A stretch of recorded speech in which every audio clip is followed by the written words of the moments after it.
네, 반갑습니다. 올 여름은 어땠어요? 극심한 무더위가 비로 인해서 우리 곁을 떠났죠.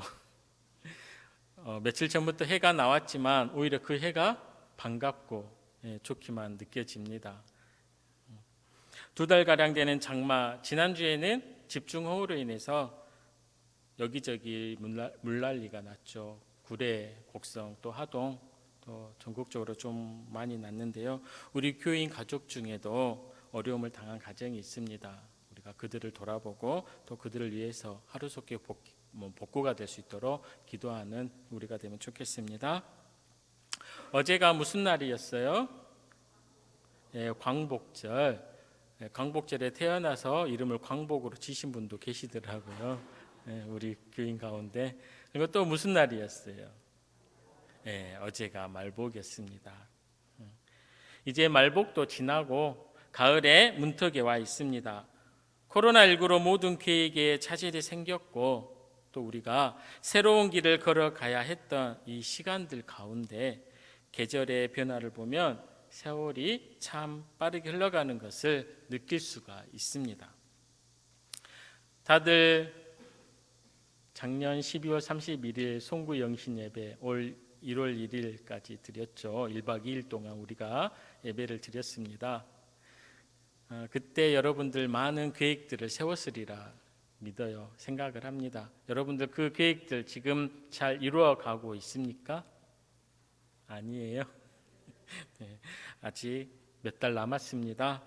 지금 8월 중간쯤 보내고 있는데요. 우리 각자의 삶을 새롭게 재정립하는 시간을 가지면 좋겠어요. 그래서 몇 달 안 남은 4개월 반 정도 남았죠. 그 기간 동안에 열심히 잘 살아내서 올 연말에는 그럼에도 불구하고 하나님의 은혜로 행복한 한 해였다고 이렇게 고백할 수 있으면 좋겠습니다. 그렇게 되기를 축복합니다. 이제 말씀을 나누도록 하겠습니다. 오늘 복음은 용서와 관련된 베드로의 질문에 대한 예수님의 응답과 그 예로 말씀하신 용서할 줄 모르는 무자비한 종의 비유로 이루어져 있습니다. 첫째 이야기는 베드로의 한 질문으로부터 시작합니다. 베드로의 질문의 주제는 용서입니다. 형제가 죄를 범하면 몇 번이나 용서해 주면 되겠습니까? 한 7번 정도 하면 되겠습니까? 오늘 베드로는 이 용서의 최상한선을 7번으로 생각하고 예수님께 질문하고 있습니다. 그 정도 용서하면 최선을 다한 용서가 아닙니까? 라고 예수님께 질문하고 있는 거죠. 아마도 베드로는 예수님께 야야 그 정도면 됐어. 그 정도면 됐지 뭘 더해? 라는 대답을 듣고 싶었을 것입니다. 그런데 예수님의 대답은 베드로의 예상을 벗어났습니다. 7번뿐만 아니라 7번을 70번까지라도 이렇게 용서하라고 말씀합니다. 숫자로 따지면 7번을 70번이니까 490번 용서하라는 것이죠. 여기서 예수님의 대답을 듣고 우리는 이런 질문을 해볼 수 있습니다. 과연 용서를 산술적으로 수치화하는 것이 의미가 있는가? 이어지는 예수님의 비유 말씀은 빚을 탕감받은 종에 대한 이야기입니다. 이 비유에서는 2가지 화폐 단위가 나오죠. 1달란트가 아니고 10,000달란트. 10,000달란트와 그리고 100데나리온이라는 이 숫자의 엄청난 차이를 보여주고 있습니다. 10,000달란트라는 금액은 우리가 상상할 수 없는 금액입니다. 한 데나리온이 노동자 하루의 수당이라고 하면 100데나리온은 노동자의 3달치 월급 정도 됩니다. 비교가 안 되는 이 엄청난 빚을 탕감받은 사람이 그 은혜를 잊어버리고 작은 빚으로 동료를 감옥에 넣었습니다. 이는 결코 잘한 일이 아닙니다. 그래서 주인은 분노합니다. 그 주인을 통하여 용서하지 못한 자에 대한 예수님의 심정을 잘 보여줍니다. 비록 10,000달란트를 탕감하시는 주님이시지만 최후의 심판에서는 엄한 판결을 내리십니다. 몇 번을 용서하나가 중요한 것이 아닙니다. 오늘 복음은 우리에게 하나님의 사랑과 용서를 깨닫는 것이 중요하다고 말해줍니다. 오늘 말씀을 통하여 사랑하는 우리 성도님들 각자에게 말씀하시는 주님의 음성을 듣기를 소망합니다. 사랑하는 우리 성도님들, 용서가 무엇입니까? 여러분이 생각하는 용서는 무엇입니까? 용서에는 다양한 의미가 있습니다.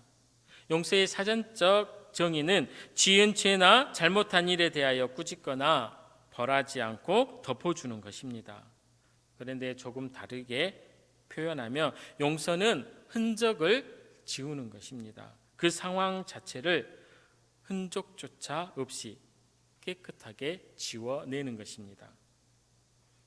그리고 용서는 나에게 잘못한 행위를 한 누군가에게 나에 대한 의무감이나 죄책감이나 부담감에서 완전히 벗어날 수 있도록 자유를 주는 행위입니다. 즉 누군가 저지른 잘못을 관대하게 봐주는 것입니다. 그리고 용서는 잘못을 저질렀지만 상대방의 사과를 받아들이고 그 잘못을 잊어버릴 용의가 있다는 것입니다. 잘못한 사람을 향해 품게 되는 분노의 감정을 내려놓고 복수의 마음을 포기하는 것입니다. 좀 더 적극적인 의미에서 용서는 사랑입니다. 잘못한 그 사람의 말과 행동을 잊어버리고 그 사람을 사랑의 마음과 사랑의 눈으로 바라보는 것입니다. 그 영혼을 향한 사랑이 있어야 용서가 가능합니다. 그 사람을 이해하고 받아들이고 그 사람을 위해 복을 빌어줄 때 그러한 것을 해줄 수 있는 마음이 있어야 용서가 가능합니다. 이렇게 용서를 정의하고 그 의미를 구체적으로 정리하다 보니 용서라는 것이 그렇게 숫자로 정확하게 딱 셀 수 있는 것이 아니라는 것을 깨닫게 됩니다. 용서 1번 했고 용서 2번 했고 용서 3번 했고 이렇게 산술적인 수치로 나타낼 수 있는 명사가 아니라는 것이죠. 그렇기 때문에 어쩌면 베드로의 용서에 대한 질문 그 자체가 잘못되었다 할 수 있을 것입니다. 우리가 베드로의 질문을 이해할 수 있는 한 가지는 당시의 문화가 그랬기 때문입니다. 당시 유대인들은 자신들의 종교적인 책무를 수치화하는 습성이 있었습니다. 그래서 당시 지켜야 할 율법의 개수도 600가지가 넘을 정도로 많이 있었습니다. 용서에 대해서도 그 당시 랍비들은 이웃의 범죄를 3번까지 용서하고 4번부터는 용서하지 말라고 그렇게 가르쳤습니다. 우리도 3-3번이라는 표현이 있죠. 그러한 배경을 가지고 베드로도 예수님께 3-3번보다 더 많은 7번의 용서를 제안했던 것입니다. 그래서 베드로는 내심 예수님께 칭찬을 기대했는지도 모릅니다. 랍비들이 3번 정도 용서하라고 가르칠 때 그 2배보다도 많은 7번까지 용서할 것을 생각했으니 넓은 아량을 가졌다는 칭찬을 기대해 볼 만합니다. 그러나 예수님의 대답은 그 예상을 뛰어넘었죠. 그래서 예수님의 대답 속에는 용서의 범위와 깊이가 일반적이고 사회적인 통념과는 차원이 달랐습니다. 인간의 기준에서의 용서는 3번, 7번이었지만 예수님의 용서의 차원은 무한대였습니다.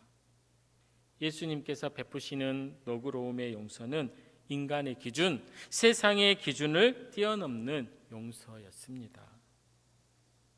여기서 우리는 베드로의 말을 가만히 들여다보면 그 속은 아주 겸손한 것 같습니다.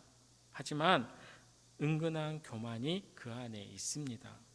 그것은 바로 자기가 용서를 하는 사람이라는 것이죠. 자신에게 잘못을 범한 사람을 당신이 용서한다는 마음인 겁니다. 그러나 베드로는 용서하는 사람 이전에 어떤 사람이에요?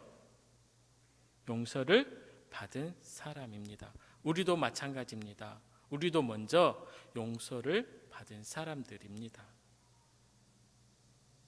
그렇기 때문에 용서의 한계를 설정하는 것 그 자체가 우리에게 올무가 될 수 있습니다. 그래서 예수님께서는 바로 이어서 이것을 비유로 말씀하신 것입니다. 예수님께서는 곧 용서할 줄 모르는 종의 이야기를 통해 용서함을 받은 자가 그 은혜를 알지 못하는 악함을 지적하십니다. 예수님은 용서하는 것도 중요하지만 그보다 먼저 용서받는 존재라는 것을 알아차리는 것이 더 중요하다고 말씀하십니다. 이것을 깨닫는다면 내가 몇 번 용서해야 하는지가 중요한 것이 아니라는 거죠. 이제 어떤 임금이 결산을 합니다. 10,000달란트 빚진 자가 있는데 갚을 능력이 없는 안타까운 형편인 것을 주인은 알았습니다. 10,000달란트는 엄청난 돈이죠. 한 달란트가 6,000데나리온입니다. 그 당시 노동자들의 하루의 수당이 이제 한 데나리온이었잖아요. 이것을 현재 우리나라 돈으로 환산해 보면 2020년 우리나라 그 시간당 최저임금이 얼마인 줄 아세요? 얼마예요? 네, 8,950원입니다. 이것을 하루 8시간으로 계산하면 하루 수당이 71,600원입니다. 그러니 10,000달란트를 이것을 또 10,000달란트로 계산을 해보면 약 4조 3천억 원 정도가 됩니다. 어마어마한 부채죠. 주인이 이 빚진 자를 불러서 종에게 자신의 몸과 아내와 자식과 모든 소유를 다 팔아서 갚으라고 이렇게 말합니다. 여기까지 보면 그 주인은 어떤 사람이에요? 굉장히 악독한 주인처럼 보입니다. 갚을 길이 없다면 자기 몸과 아내와 자식까지 다 팔아서 갚으라고 합니다. 이것은 영화나 드라마에서 볼 수 있을 법한 악덕 사채업자의 그와 같은 모습입니다. 그러나 26절에 그 빚진 종은 어떻게 대처합니까? 종은 엎드려 절하며 참아달라고 다 갚겠다고 말합니다. 본인의 사정을 말하고 주인에게 용서를 구합니다. 놀랍게도 27절에 분위기가 이제 반전이 되죠. 주인이 그 종을 어떻게 여겨요? 불쌍히 여겨서 그 빚을 탕감해 줍니다. 갚을 기한을 연장해 주는 것이 아니고 아예 빚 자체를 없애 줍니다. 사실 주인은 빚을 받아내려는 목적이 아니었습니다. 결산하기 전에 종의 상황을 듣고 종의 빚을 탕감해 주고자 하는 마음이 이미 그 안에 있었습니다. 그리고 그 종으로 하여금 스스로의 힘으로는 그 빚을 도무지 갚을 수 없음을 인정하게 하고 엎드려 자비를 구하게 하는 목적이 있었던 것입니다. 오늘 본문의 예수님의 비유는 영적인 의미에서 막대한 빚을 지불할 수 없는 무능한 인간의 모습을 말하고 있습니다.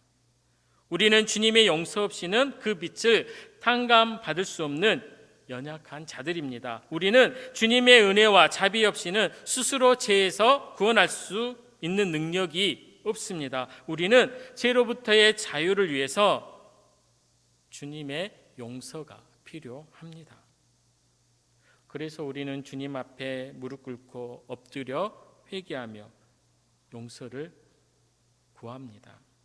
주님께서는 그러한 은혜를 우리에게 주시고 우리를 불쌍히 여기시고 용서해 주십니다. 주님의 십자가의 사랑이 우리를 용서하시고 죄에서 해방시켜 주십니다. 에베소서 2장 4절에서 5절 말씀입니다. 긍휼이 풍성하신 하나님이 우리를 사랑하신 그 큰 사랑을 인하여 허물로 죽은 우리를 그리스도와 함께 살리셨고 너희는 은혜로 구원을 받은 것이라. 아멘. 먼저 내가 용서받을 만한 이유가 하나도 없음에도 불구하고 우리는 전적인 주님의 사랑으로 용서받은 자라는 사실을 꼭 기억해야 합니다. 우리는 이제 그 사랑을 기억하고 받은 은혜의 기쁨과 감사와 자유로 새로운 인생을 살아가면 됩니다. 각자의 삶의 자리에서 겸손하게 살아내시기를 주님의 이름으로 축복합니다. 이제 예수님의 10,000달란트 빚진 자의 비유의 마지막 장면을 살펴보도록 하겠습니다. 10,000달란트라는 막대한 빚을 탕감받은 종이 그 은혜에 감사하며 훈훈하게 마무리가 되면 얼마나 좋았겠습니까? 그러나 내용은 그렇지가 않죠.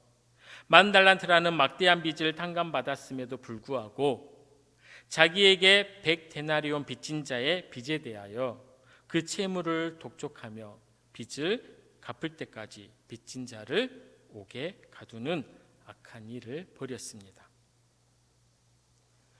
사람은 참 간사한 것 같아요. 저도 그렇지만 제가 잘못을 저질렀을 때는 어떤 마음이 들어요? 관대함으로 나를 용서해 주면 좋겠다라는 마음이 크게 작용합니다. 그러나 반대로 남이 나에게 잘못했을 때는 차갑고 정확한 모습을 보일 때가 더 많이 있습니다. 내가 받았던 용서와 은혜는 너무나 가볍게 여기고 남을 용서하는 일에 있어서는 너무나 인색합니다. 자신의 노력으로는 도저히 갚을 수 없는 엄청난 빚을 아무 조건 없이 탕감받았다면 다른 누군가의 작은 빚은 얼마든지 용서하고 탕감해 주는 은혜를 베푸는 것이 마땅한 도리입니다. 그런데 그러지 못한다면 그것은 은혜 베푼 자를 무시하고 그 은혜를 짓밟는 배은망덕한 자의 모습일 것입니다. 용서함을 받고도 용서하지 못한 종을 향하여 주님은 다음과 같은 이야기를 합니다. 우리 본문 32절과 33절을 함께 읽어보겠습니다. 악한 종아, 내가 빌기에 내가 내 빚을 전부 탕감하여 주었거늘 내가 너를 불쌍히 여김과 같이 너도 내 동료를 불쌍히 여김이 마땅하지 아니하냐. 주인이 10,000달란트 빚진 종을 용서하고 탕감해 준 것은 그 종이 앞으로 성공해서 빚을 갚을 가능성이 있기에 탕감해 준 것이 아닙니다. 그가 주인에게 또 다른 쓸모가 있어서 탕감해 준 것도 아닙니다. 단지 주인이 그 종을 어떻게 여겼다고요? 불쌍히 여겨서 탕감해 준 것입니다. 그런데 용서받은 종은 그러한 은혜를 받고도 사람을 불쌍히 여기는 마음이 그 안에 없었습니다. 오히려 더 가혹했습니다. 은혜를 망각하고 감사의 마음은 손톱끝만큼도 없었습니다. 용서의 흔적조차 찾을 수 없을 만큼 악한 모습으로 용서를 베풀지 않았습니다. 용서받는 자는 그 은혜를 기억해야 합니다. 그리고 다른 사람을 불쌍히 여기고 용서하는 자가 되어야 합니다. 그것이 하나님께서 용서받은 우리에게 원하시는 모습입니다. 그런데 돌이켜보면 10,000달란트 탕감받은 종이 그 종의 모습이 바로 나의 모습임을 깨닫습니다. 주님께 큰 은혜를 받았음에도 불구하고 그 은혜를 망각할 때가 너무나 많습니다. 나에게 조금이라도 손해가 있으면 억울해하고 분노합니다.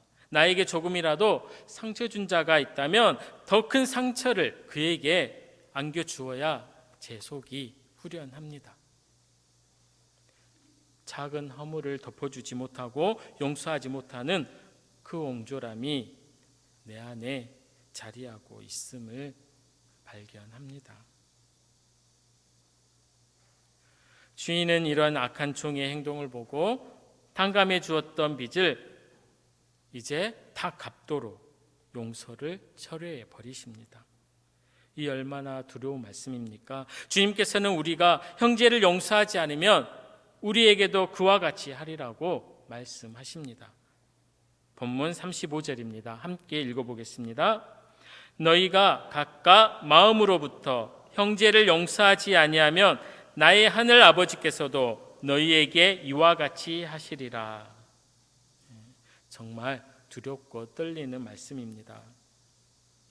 분명한 사실은 우리가 형제를 용서하지 아니하면 하나님도 우리를 용서하지 않으신다는 것이죠. 왜냐하면 하나님의 놀라우신 용서를 체험한 사람은 다른 형제의 허물을 용서해야 한다는 것을 전제로 하고 있기 때문에 그렇습니다. 그러므로 형제 용서는 우리의 힘으로 할 수 없는 하나님의 전적인 은혜의 산물입니다. 성경에서 가장 위대한 용서의 모습에는 저는 구약 성경에 나타난 요셉을 우리가 들 수 있습니다. 요셉의 형들은 요셉의 꿈을 통해서 요셉을 질투를 했습니다. 그래서 어떻게 했어요?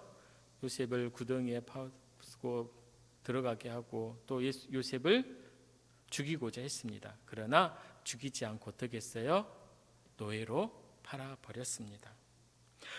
요셉은 형들에게 울며 매달렸습니다. 하지만 형들은 고개를 돌리고 요셉을 팔아버렸습니다. 노예 시장에서 요셉은 바로의 친위대장 보디발의 집에 팔려갔습니다. 요셉은 그곳에 노예로 팔려갔지만 하나님을 믿고 의지하고 하나님의 도우심을 간구했습니다.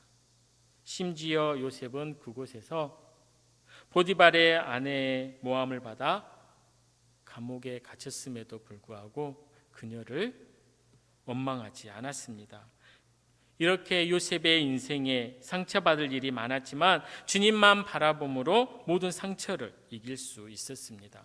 성경 어디에도 요셉이 형들로 인해서 마음이 분노해서 잠을 이루지 못했다는 말씀이 없습니다. 이렇게 총리가 된 요셉은 흉년이 들어 곡식을 구하러 온 형들을 용서합니다. 창세기 45장 5절 말씀을 보면 당신들이 나를 이곳에 팔았다고 해서 근심하지 마소서, 한탄하지 마소서. 하나님이 생명을 구원하시려고 나를 당신들보다 먼저 보내셨나이다. 요셉의 삶의 고난과 아픔은 형들의 시기심이 원인이 되었지만 하나님께서는 그 악함을 선함으로 바꾸셔서 요셉의 삶을 통해 그 가족들을 구원하셨습니다. 이렇게 요셉은 하나님께서 은혜를 경험하게 하셨다는 믿음의 고백을 하나님께 올려드렸습니다.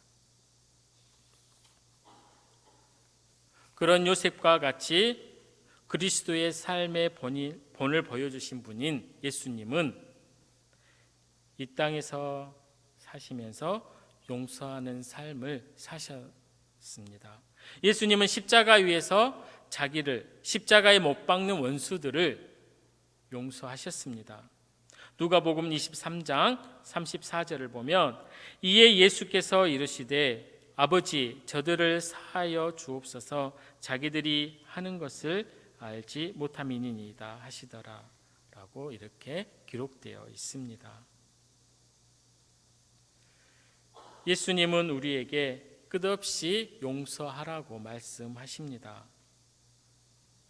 우리가 은혜 받고 난 후에 달라져야 될 것은 용서하는 삶을 살아야 하는 것입니다. 내가 상처받았다고 그것을 다시 남에게 그대로 갚으려고 하는 삶을 살면 안 됩니다. 때때로 하나님의 선한 계획 속에는 고난이 담겨져 있습니다. 고난당할 때, 상처 입었을 때 그 고난만 바라보지 말고 그 상처만 바라보지 말고 위대한 사랑의 본체이신 우리 주 예수 그리스도를 바라보아야 합니다.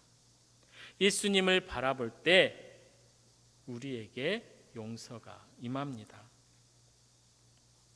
사랑하는 성도 여러분, 하나님께 받은 사랑과 은혜의 용서를 결단코 잊지 않는 주님의 귀한 자녀들이 다 되시기 바랍니다.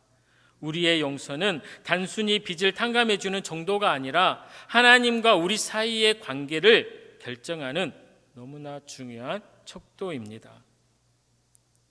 하지만 용서는 우리에게 있어서 아주 힘든 작업입니다. 쉽게 용서하는 사람은 아무도 없을 것입니다. 우리의 힘으로는 할 수 없습니다. 그럼에도 불구하고 예수님은 우리에게 말씀하십니다. 용서를 해도 되고 안 해도 되는 문제가 아니라 반드시 용서해야 함을 우리에게 말씀하고 강조하십니다. 이 용서는 우리로 하여금 단순히 3번, 7번 그 정도의 차원이 아니라 한없이 베풀어야 하는 사랑임을 깨닫게 합니다. 예수님이 제시하신 용서의 숫자는 온전한 회개와 용서에 이르기까지 계속하라는 말씀입니다. 용서를 포기하기 위해서 숫자를 채우라는 것이 아니죠. 이만큼 했으니 이제 그만해도 되겠다라는 그게 아니라 한 영혼을 구하기 위해서 끝까지 애써야 한다는 말씀입니다. 오늘 이 시간 내 안에 용서하지 못했던 나의 죄를 철저하게 회개하며 용서하는 삶을 살아갈 수 있도록 성령님의 도우심을 간구하십시오. 아직도 미움과 분노 속에서 용서하지 못했던 그 누군가가 있다면 마음으로 먼저 용서할 수 있기를 원합니다. 우리는 은혜의 사람들입니다. 우리가 받은 용서의 은혜는 반드시 다른 사람을 용서하는 열매로 나타나야 합니다.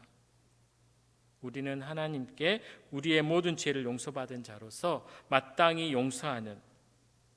용서받은 자로서 그 은혜를 다시 베푸는 예수 그리스도의 사랑의 흔적을 그들에게 드러내는 참된 그리스도인으로서의 삶을 잘 살아낼 수 있기를 주님의 이름으로 축복합니다.